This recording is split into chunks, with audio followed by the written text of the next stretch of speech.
Outline అయినా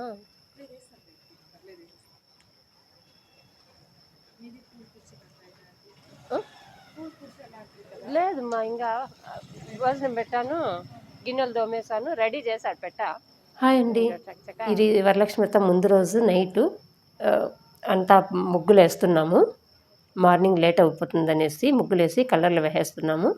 అంటే రెగ్యులర్గా అయితే ఇంటి ముందు చిన్న ముగ్గు వేసుకుంటాము, పండగలప్పుడు మాత్రము రోడ్లంతా వేస్తారంట. మేము ఇదే కదా ఫస్ట్ టైం కొత్త ఇంటికి వచ్చినది. ఇంకా వాళ్ళే ఓనర్ వాళ్ళే అందరూ వేస్తుంటే ఇంక వేసేసాము. ఇంకా భోజనాలు అంతా అయిపోయినాక పువ్వులు అల్లడానికి అయితే వచ్చేసాను. పువ్వులు మాత్రం విపరీతమైన రేట్లండి.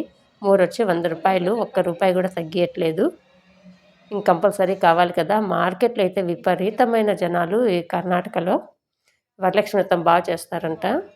మన ఆంధ్రాలో అయితే మరీ అంత లేదు, కానీ ఇక్కడ మరీ అడుగు పెట్టడానికి కూడా ప్లేస్ లేదు, అంత రష్ ఉన్నారు.